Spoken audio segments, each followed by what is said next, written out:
They see my disability, I see my ability. They call me disabled, I call myself differently abled. There are some incidents that happen in your life. Those incidents break you, deform you, but they mold you into the best version of you. And the same thing happened to me. I was 18 years old when I got married. My father wanted me to get married. And all I said was, if that makes you happy, I'll say yes. And of course, it was never a happy marriage.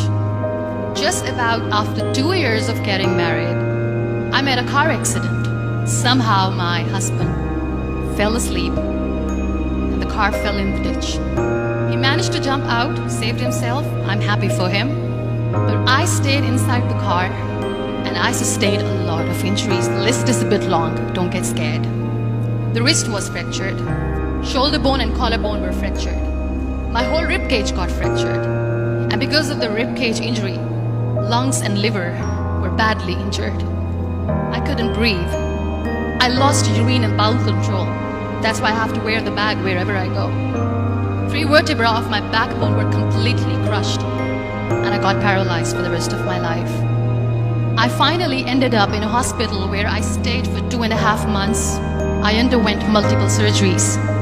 One day, doctor came to me and he said, well, I heard that you wanted to be an artist, but you ended up being a housewife. I have a bad news for you. You won't be able to paint again because your wrist and your arm are so deformed, you won't be able to hold a pen again. Next day, doctor came to me and said, your spine injury is so bad, you won't be able to walk again.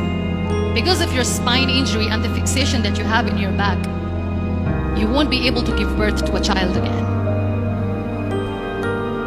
That day, I was devastated. I asked my mother, why me?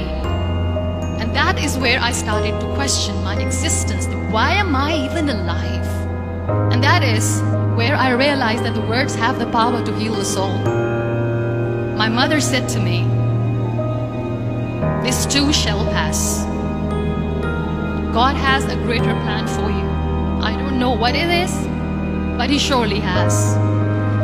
And in all that distress and grief, somehow or the other, those words were so magical that they kept me going. One day I asked my brothers, I know I have a deformed hand, but I'm tired of looking at these white walls in the hospital and wearing these white scrubs.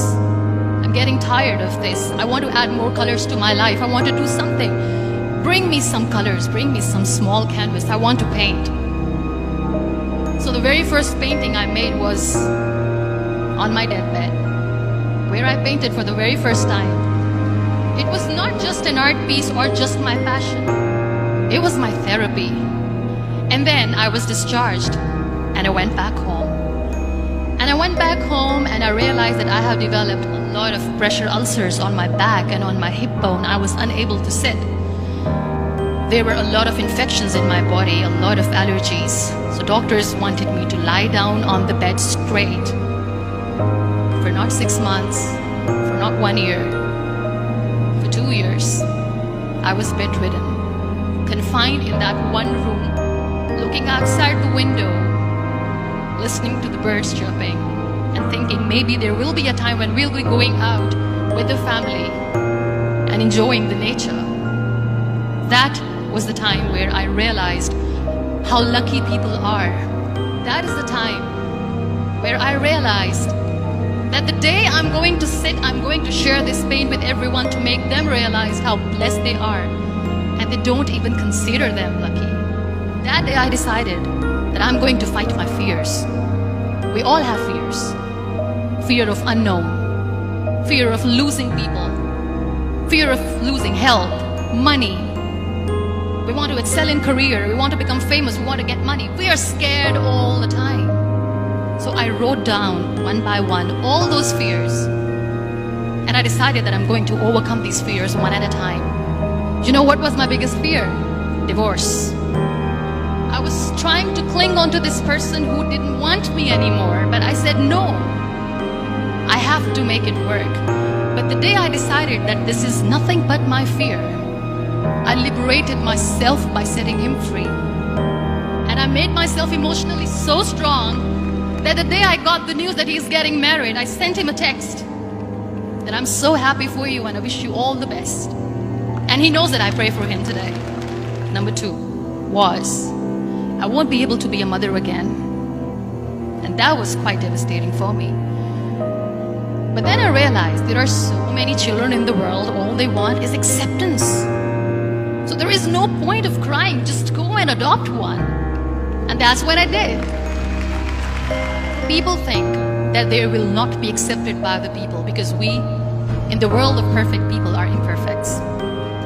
So I decided that instead of starting an NGO for disability awareness, which I know will not help anyone, I started to appear more in public.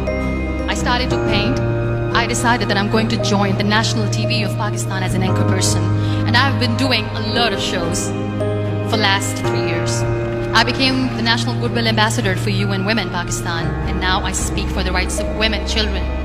We talk about inclusion, diversity, gender equality, which is a must.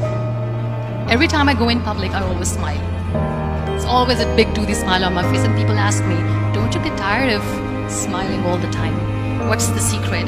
I always say one thing, that I have stopped worrying about the things that I have lost, the people that I have lost.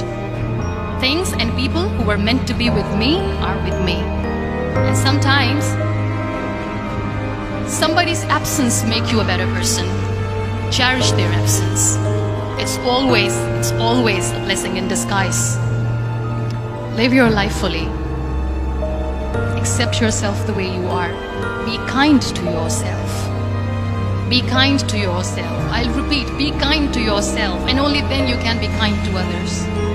Love yourself and spread that love. Life will be hard. There will be turmoils, there will be trials, but that will only make you stronger. So when you accept yourself the way you are, the world recognizes you.